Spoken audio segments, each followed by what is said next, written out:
हाँ जी, आदाब, सत श्री अकाल, नमस्कार dear students, welcome back to physics world. तो बेटा हमने गॉस लॉ किया था लास्ट टाइम। आई होप सबने कर लिया होगा अच्छे से। ठीक है, तो अब हम करेंगे, हमारा आज का लेक्चर है उसी लॉ की एप्लीकेशंस पे। तो मैंने क्लास में लास्ट टाइम भी बताया था कि गॉस लॉ में जब हम इलेक्ट्रिक फील्ड उससे पहले लगाते हैं, निकालते हैं किसी अलग अलग डिस्ट्रीब्यूशन की, तो इलेक्ट्रिक फील्ड की कैलकुलेशन करना is a tedious task, difficult रहता है। लेकिन अगर हम सिमेट्री प्रॉपर्टीज को या डिस्ट्रीब्यूशंस को यूज करें किसी तरीके से, तो गॉस लॉ कुछ एक प्रॉब्लम्स को इतना सिंप्लीफाई कर देता है, इतनी आसानी से सॉल्व करके इलेक्ट्रिक फील्ड इंटेंसिटी की वैल्यू देता है कि मजा ही आ जाए। बात का मतलब क्या कहना है। ठीक है, तो हम कुछ ऐसी ही प्रॉब्लम्स देखेंगे जिनकी इलेक्ट्रिक फील्ड निकालनी वैसे तो मुश्किल हो सकती है, लेकिन जब हम गॉस लॉ से निकालेंगे तो बड़ी आसानी से हो जाएगा काम। ठीक है, तो आज कुछ एक दो एग्जांपल लेते हैं आज के लेक्चर में, फिर और भी सीखेंगे। तो सबसे पहले एप्लीकेशंस में हम एक सिंपल सा केस लेते हैं, बिल्कुल सिंपल सा। वो ले लेते हैं हम, कोई स्फेरिकल शेल ले लेते हैं। स्फेरिकल शेल चार्ज है। ठीक है, कितना चार्ज है उस पे? वो चार्ज क्यू है मान लो।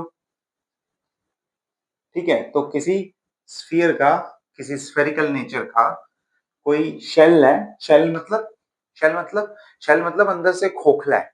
That is a hollow sphere. Hollow, ठीक है, अंदर से खोखला है। जैसे आप अगर प्लास्टिक की बॉल देखो, तो अगर बॉल को काटोगे तो अंदर से कुछ नहीं निकलेगा, खाली बॉल होगी।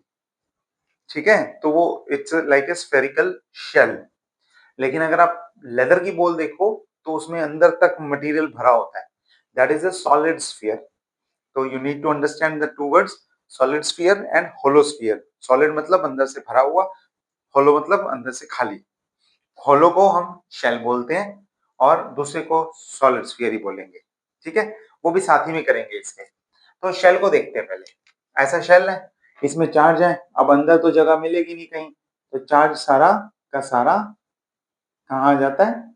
सरफेस पे आ जाता है, क्योंकि अंदर कहीं जगह नहीं है। ऐसे ले सकते हैं। ठीक है, तो ये कोई कंडक्टिंग स्फीयर है, स्फेरिकल शेल है, और सारा का सारा चार्ज सरफेस पे है उसके। लेकिन फिलहाल के लिए हमें सिर्फ ये पता है कि ये कोई स्फेरिकल शेल है जिसमें चार्ज कितना है? क्यू चार्ज है। इसका चार्ज कितना है? क्यू। ठीक है, अब हमें क्या करना है? हमें इलेक्ट्रिक फील्ड निकालनी है due to this charge spherical shell. किस पॉइंट पे? अब क्वेश्चन ये आता है कि टेस्ट चार्ज कहाँ रखोगे? तो टेस्ट चार्ज आप यहां भी रख सकते हो। ठीक है, आप यहां भी रख सकते हो और आप यहां भी रख सकते हो। ये 3 पॉइंट्स कौन से हैं? 3 पॉइंट्स हैं आउटसाइड, उस शेल के बाहर भी रख सकते हो, और बाकी दोनों भी आपको पता लग गए होंगे। ऑन द सरफेस रख सकते हो, इनसाइड रख सकते हो।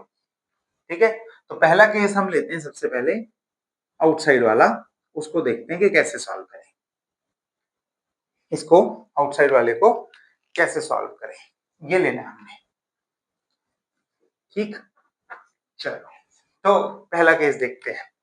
केस नंबर 1, ए आउटसाइड। जब ऑब्जर्वेशन पॉइंट, जब टेस्ट चार्ज बाहर है उस चार्ज स्फेरिकल शेल की।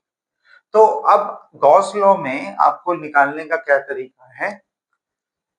गॉस लॉ से पहले पहले हम कैसे करते थे? पहले हम करते थे कि इस पे छोटा सा करंट, कोई चार्ज एलिमेंट मान लो, उस चार्ज एलिमेंट की वजह से इस पे इलेक्ट्रिक फील्ड कैलकुलेट करो, फिर उस चार्ज एलिमेंट को पूरे पे इंटीग्रेट करो, और फिर पूरे बड़े वाले के वजह से निकालो। इंटीग्रेशन में लिमिट्स निकालना बड़ा मुश्किल काम होता था, मिनिमम टू मैक्सिमम कहाँ तक जा सकते हैं। उसमें चार्ज डेंसिटी लेनी पड़ती थी, कौन सी लेनी है? लीनियर चार्ज डेंसिटी के, सरफेस चार्ज डेंसिटी के, वॉल्यूम चार्ज डेंसिटी। इस तरह से दिक्कतें हैं उसमें काफी। अब देखते हैं हम गॉस लॉ में क्या करना है। तो गॉस लॉ में हमारा जो पैटर्न है काम करने का, उसमें सबसे पहला काम होता है, इमेजिनरी सरफेस ले लो। एक इमेजिनरी सरफेस, एक सरफेस अज्यूम कर लो। ठीक है, उसे क्या बोलते हैं? हम उसे बोलते हैं गॉसियन सरफेस। गॉसियन सरफेस, उसे हम बोलते हैं गॉसियन सरफेस। ठीक है, और इस सरफेस की क्या खास बात है? इस सरफेस की खास बात है that E is same, electric field intensity is same at every point of this surface, हर जगह सेम है at every point on this surface। ठीक है, तो ये गॉस लॉ से जब भी आपने काम करना है आपने यही लेना है, एक गॉसियन सरफेस अज्यूम करना है। किस पॉइंट पे अज्यूम करेंगे? उसी पॉइंट पे जिस पे हमने इलेक्ट्रिक फील्ड निकालनी है। तो हमने गॉसियन सरफेस अज्यूम कर लिया क्योंकि हमारे पास क्वेश्चन में स्फीयर है, तो हमने गॉसियन सरफेस भी स्फेरिकल ही अज्यूम कर लिया। ठीक है, तो ये हमारा पी पॉइंट था, यहाँ भी क्यों लें, यहाँ ले लेते हैं। ये भी हमारा पी पॉइंट है, बाहर ही लेना कहीं पे भी। और इस सरफेस के परफेक्ट स्फीयर नहीं बना, लेकिन अज्यूम कर लो ये गॉसियन सरफेस हमने ड्रॉ किया, इसे हम बोलते हैं Gaussian surface.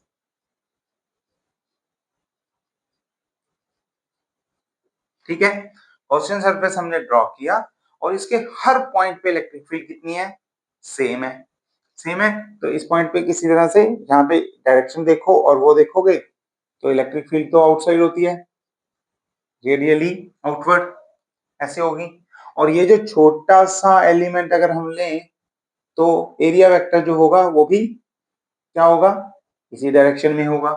Area vector at every point on the surface of this sphere.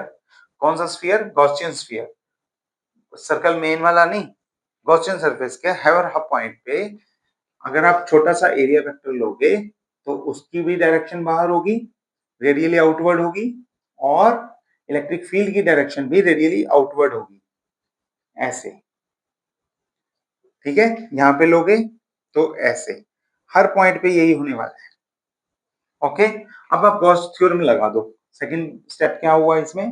Apply Gauss theorem, ये लगा दो, बस इतना सही काम है। लगाओ, क्या होगा?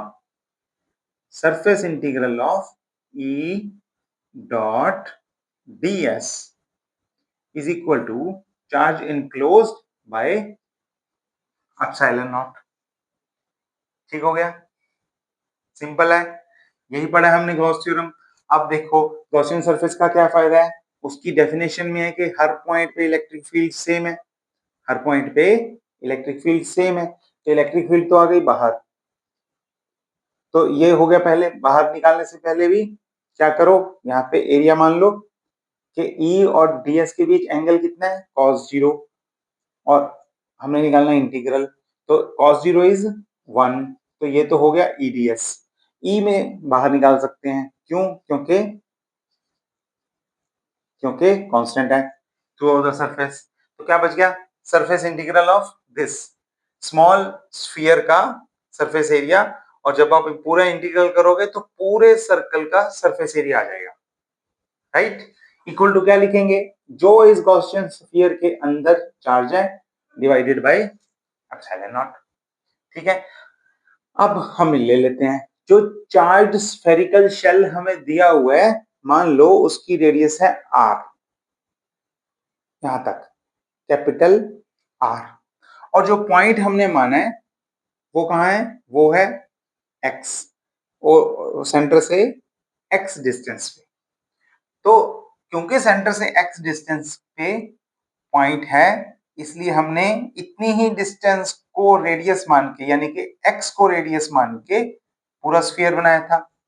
तो यहाँ पे अगर आप पूरा सरफेस एरिया लिखोगे तो उस स्फीयर का सरफेस एरिया जिसकी रेडियस x है कितना होगा?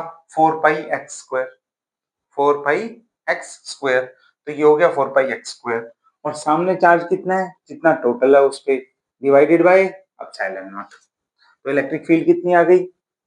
बाकी का सब उधर ले जाओ, तो ये आ जाएगा q by 4 pi epsilon naught x square. E is equal to q by 4 pi epsilon naught x square. This was your first case when the P point is outside the spherical shell. First case देख लो, कोई दिक्कत तो नहीं? ठीक है, एक बार फिर से ट्राई करते हैं, एक बार फिर से ट्राई करते हैं। देखो, केस बी लेते हैं, ऑन द सरफेस। अब पॉइंट कहां लिया हमने? हमने पॉइंट ले लिया सरफेस के ऊपर। तो ये पॉइंट पी बाहर नहीं रहा, सरफेस पे आ गया। मान लो यहां पे आ गया, यहां पे आ गया। तो हम यहाँ पे गॉसियन सरफेस जो बनाएंगे और जो स्फेरिकल शेल है बना हुआ, वो दोनों सेम हो गए। यानी कि क्या हुआ? Distance this becomes r, r x is equal to r now. ठीक है, तो फिर इसमें सीधा सीधा पुट कर सकते हो, कोई दिक्कत ही नहीं है। तो एप्सिलॉन ई क्या आ जाएगा ऑन द सरफेस? ई आ जाएगा, जिसमें आप Q upon 4 pi epsilon naught, x को आर पुट कर दो, आर स्क्वायर। डायरेक्शन हमें पता है, और इट इज ऑलवेज रेडियली, वो तो हमें पता ही है वैसे भी। ठीक है, मैग्नीट्यूड निकाल रहे हैं हम, इतना आ गया, सिंपल है। अब ध्यान देना, थोड़ा ज्यादा ध्यान देना, ध्यान तो दे ही रहे हो, और ज्यादा ध्यान देना। ठीक, तो इनसाइड हो गया, आउटसाइड हो गया, सरफेस हो गया। थर्ड वाला केस इंपॉर्टेंट है, इनसाइड। अब इसमें आपको पूरा ध्यान देना है। इनसाइड में देखो, अब पॉइंट पी हो गया अंदर, पॉइंट पी हो गया अंदर। मैं इसे एक बार बनाता हूं फिर से, पिछले वाले के साथ कंपैरिजन कर लेना, कंपैरिजन के साथ जल्दी समझ में आ जाता है। तो हम क्या कर रहे हैं, ये एक स्फेरिकल शेल ले रहे हैं, ठीक है, जिसका सेंटर ओ है, जिसकी रेडियस कैपिटल आर है। इसमें किसी डी पी एक्स डिस्टेंस पे, लेट्स से इस डिस्टेंस पे पी पॉइंट ले लिया हमने, और यहाँ पे हम एक्स डिस्टेंस पे पी पॉइंट लिया, और यहाँ पे हम क्या करेंगे, एक गॉसियन सरफेस बनाएंगे। ठीक है, गॉसियन सरफेस बनाएंगे, जिसकी रेडियस क्या होगी, गॉसियन स्फीयर की रेडियस क्या होगी, एक्स होगी, जितनी डिस्टेंस पे पी पॉइंट है। अब फॉर्मूला लगाएंगे, E dot t s is equal to q by epsilon naught. अब यहाँ पे Q इनक्लोज्ड होता है गॉसियन सरफेस के अंदर जितना चार्ज है। Q क्या होता है? गॉसियन सरफेस के अंदर जितना चार्ज है। अंदर से शेल कैसा है, स्फीयर कैसा है, शेल है, होलो है, खाली है। खाली है तो यहाँ पे तो चार्ज है ही नहीं, ये तो सारा बाहर है। ठीक है, तो अंदर कितना चार्ज हुआ? अंदर चार्ज हुआ 0। और जब अंदर चार्ज 0 हुआ तो E dot d s is equal to 0 implies electric field अंदर कितनी हुई? 0। ठीक है, अगर आप ग्राफ बनाओ तो आप देखोगे कि डिस्टेंस के साथ जो इलेक्ट्रिक फील्ड है वो पहले 0 0 0 0 0, और जब आर रेडियस तक वो पहुंच गया, मतलब शेल के सरफेस तक पहुंच गया, उस टाइम पे उसकी रेडियस इलेक्ट्रिक फील्ड मैक्सिमम, और उसके बाद वो फॉल करेगी जैसे जैसे डिस्टेंस बढ़ेगा, एक्स स्क्वायर से इनवर्सली प्रोपोर्शनल है, तो वो फॉल करती रहेगी। तो ये आपका ग्राफ आ जाएगा, ये आपका ग्राफ आ जाएगा इलेक्ट्रिक फील्ड का versus distance with for a spherical shell. ठीक है, देख लो, समझ में आ रहा है, कोई दिक्कत वाली बात नहीं है, बड़े आराम से प्रूव कर लिया हमने, कोई है ही नहीं दिक्कत। ठीक है ना, एक्स के साथ वो वेरी करते हैं, डिस्टेंस जैसे जैसे बढ़ाते हो इलेक्ट्रिक फील्ड कम होती है, हमें पता है। इस केस में वो क्या कर रहा था, आउटसाइड वाले केस में ऐसे बिहेव कर रहा था कि जैसे सारा का सारा चार्ज सेंटर पे रखा है, क्योंकि अगर सेंटर पे रखा होगा, कोई पॉइंट चार्ज रखा होगा क्यू नाम से, तो वो एक्स डिस्टेंस पे कितना इलेक्ट्रिक फील्ड लगाएगा, वो इलेक्ट्रिक फील्ड इतना लगाएगा। ठीक है, लेकिन इस केस में, इनसाइड वाले केस में, अंदर पता लगा कि चार्ज यहाँ पे नहीं है, इस तरह से शेल वाला जो है वो 0 इलेक्ट्रिक फील्ड देता है। खत्म हो गया, देख लो, डाइजेस्ट कर लो अच्छे से, डाउट सब पूछ लो, सोच लो, विचार लो। ठीक है, तो ये हो गया है। अगर ये आर्टिकल समझ में आया तो उससे अगला भी समझ में आएगा, बड़े प्यार से समझ में आएगा, इसी के साथ करवाऊंगा। क्या फर्क है अगले आर्टिकल में, देखें, समझ में आ गया होगा, एक बार देखें। अब अगला आर्टिकल इसमें जो हम करेंगे वो करेंगे हम स्फेरिकल शेल नहीं लेंगे। सेकंड आर्टिकल है राजे, ध्यान देना, सेकंड आर्टिकल है बेटा, सभी ने ध्यान देना अच्छे से। तो अब पहले हमने लिया था स्फेरिकल शेल, अंदर से खोखला था जो, अब हम लेते हैं charged solid sphere, solid sphere, ठीक है, uniform, uniformly charge solid sphere. अब सॉलिड ले लिया, सॉलिड है तो सॉलिड होना चाहिए, तो अब चार्ज जो है ऐसे नहीं है कि सिर्फ कॉर्नर पे है, ऐसे नहीं है, अंदर भी होगा, हर जगह बिखरा पड़ा है,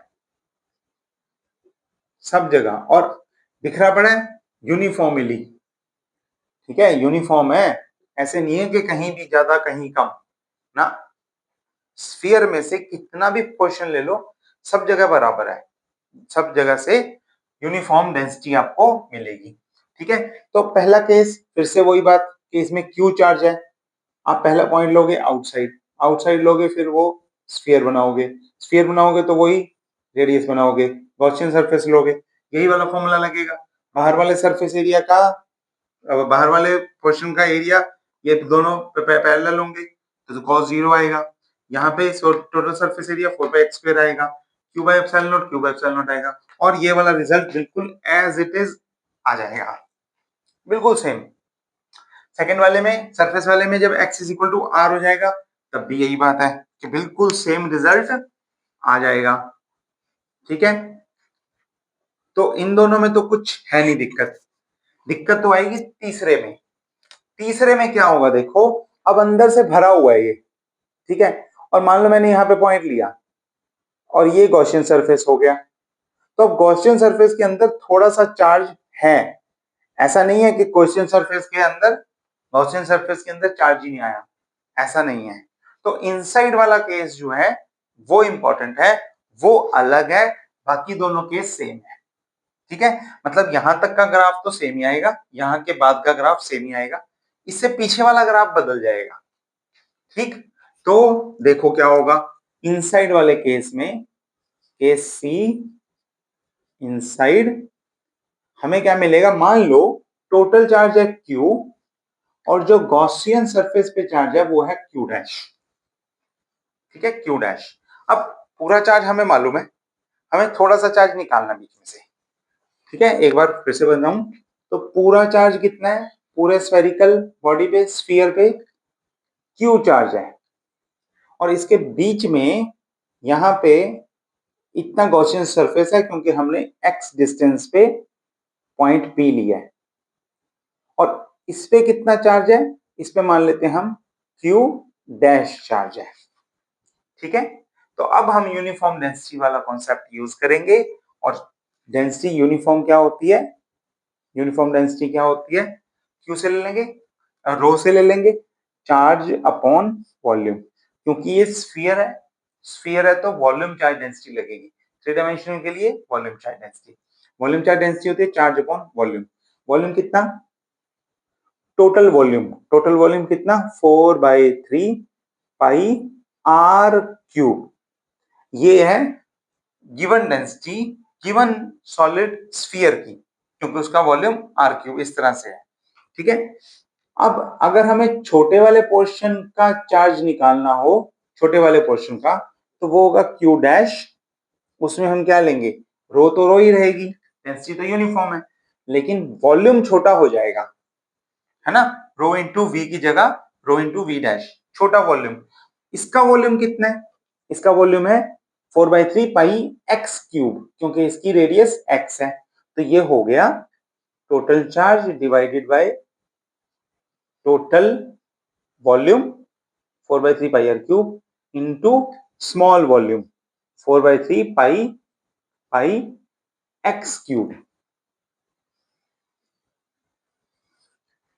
4/3 पाई एक्स क्यूब, 4/3 से 4/3 पाई कट जाएगा, तो ये बन गया हमारे पास q x cube divided by r cube, ये है हमारे पास स्मॉल वॉल्यूम का चार्ज स्मॉल वॉल्यूम का चार्ज कितना, q x cube by r cube. अब ठीक है, अब कोई प्रॉब्लम नहीं है, ठीक है। तो यहां पे मैं इसे इरेज कर देता हूं, इसे इरेज करके देखते हैं, ये रिजल्ट तो सेम है वैसे भी, ठीक है। तो अब क्या होगा, अब वही वाला फॉर्मूला लगाएंगे, E dot d S, E dot d S और क्यू बाय एप्सिलॉन नॉट, है ना। तो क्यू हो जाएगा Q dash by epsilon not, और इसमें इसमें E और ds के बीच एंगल कितना, cos 0, E कांस्टेंट, तो बचा क्या, ds का इंटीग्रल, वो कितना है 4 पाई x स्क्वायर, q डैश कितना है, q डैश है ये वाला, q x cube divided bye r cube, और एक एप्सिलॉन नॉट बचा वो लगा लिया। अब बाकी सारा उधर ले जाओ, तो E कितना आ गया, E आ गया cube by 4 pi epsilon naught x square, और यहाँ पे है x cube divided by r cube. Check कर लो, और कुछ कटेगा, यस बिल्कुल कटेगा, एक्स स्क्वायर एक्स क्यूब को काट देगा, तो ये बचेगा q by 4 pi epsilon naught r cube, यहां तक ये सब कांस्टेंट है, और बाकी बचेगा एक्स, यानी कि electric field is directly proportional to distance of the test charge point P from the centre. जब ये डिस्टेंस मिनिमम, जैसे जैसे ये डिस्टेंस कम होगी वैसे वैसे इलेक्ट्रिक फील्ड कम होती रहेगी, मतलब अगर सरफेस इस सरफेस की इलेक्ट्रिक फील्ड निकालोगे तो और ज्यादा कम, और बिल्कुल सेंटर पे देखोगे तो जीरो बिल्कुल, और जैसे जैसे ये डिस्टेंस बढ़ा रहे हो इलेक्ट्रिक फील्ड बढ़ेगा, तो ये लीनियर रिलेशन है, डायरेक्टली प्रोपोर्शनल। तो यहां से जैसे जैसे आप डिस्टेंस बढ़ाते हो इलेक्ट्रिक फील्ड बढ़ता है बढ़ता है बढ़ता है बढ़ता है, बिल्कुल सीधी लाइन, टेढ़ी लाइन नहीं होनी चाहिए, बिल्कुल सीधी, ठीक है, बिल्कुल सीधी। और एक बार वो सरफेस पे चला गया, सीधी लाइन से सरफेस पे चला गया, सरफेस के बाद अगर आप और दूर दूर दूर जाओगे तो इलेक्ट्रिक फील्ड घटता है, ठीक है। तो आउटसाइड जो है वो बिहेव करता है बिल्कुल ऐसे जैसे पूरा का पूरा चार्ज सेंटर में पड़ा हो, लेकिन सरफेस पे भी ऐसे ही बिहेव करता है, लेकिन इनसाइड वो अलग अलग बिहेवियर शो करता है। इनसाइड में डिस्टेंस बढ़ने से इलेक्ट्रिक फील्ड बढ़ क्यों रही है, क्योंकि क्योंकि चार्ज बढ़ रहा है, चार्ज बढ़ेगा तो इलेक्ट्रिक फील्ड भी बढ़ेगी, सिंपल सी बात है, डायरेक्टली प्रोपोर्शनल होते हैं चार्ज के। तो अगर आप छोटा स्फीयर लोगे तो चार्ज कम, बड़ा लोगे तो चार्ज और ज्यादा, और बड़ा लोगे तो और ज्यादा, पूरा ले लोगे तो चार्ज मैक्सिमम। इसके बाद अगर बड़ा स्फीयर लोगे तो चार्ज नहीं बढ़ रहा, सिर्फ डिस्टेंस बढ़ रहा है, तो इलेक्ट्रिक फील्ड कम होती है। तो ग्राफ का ध्यान रखना है, इलेक्ट्रिक फील्ड का ग्राफ बिल्कुल सीधा, सरफेस तक जाने तक बिल्कुल सीधा, और सरफेस के बाद डिक्लाइन, ठीक है। तो दो केस हमने कर लिए, एक में सॉलिड स्फीयर है, एक में हॉलो स्फीयर है, स्फेरिकल शेल बोलते हैं जिसे। एक में इनसाइड में कुछ वैल्यू आती है डायरेक्टली प्रोपोर्शनल डिस्टेंस के, और एक में वैल्यू जीरो आती है। आउटसाइड और सरफेस पे दोनों सेम रहते हैं, आउटसाइड में ऐसे ही बिहेव करता है जैसे पूरी की पूरी बॉडी एक पॉइंट चार्ज है, ठीक है। तो ये बड़ी अच्छी एप्लीकेशन थी, और बड़े आराम से प्यार से हमने प्रूव कर लिया कि किस तरह से गॉस लॉ को यूज करके हम इलेक्ट्रिक फील्ड इंटेंसिटी निकाल सकते हैं, ठीक। तो अगले अभी और भी एप्लीकेशन है, और भी सीखेंगे, अगली क्लास में वो सिखाऊंगा, ये कैसे लाइन चार्ज से, शीट चार्ज से कैसे इलेक्ट्रिक फील्ड निकाल सकते हो आप गॉस लॉ को यूज करके, बड़े आराम से निकलती है। किस तरह का गॉसियन सरफेस लेना चाहिए, अभी स्फीयर बॉडी थी तो हमने गॉसियन सरफेस भी स्फेरिकली ले लिया, अगर लीनियर बॉडी होगी तो गॉसियन सरफेस अलग तरीके से होगा, ठीक है। तो यहां तक ये जो काम है, ये दोनों आर्टिकल, सॉलिड स्फीयर वाला और स्फेरिकल शेल वाला, ये दोनों आपने करके आने अच्छे से, और हम मिलते हैं अगली क्लास में, स्टे ट्यून्ड।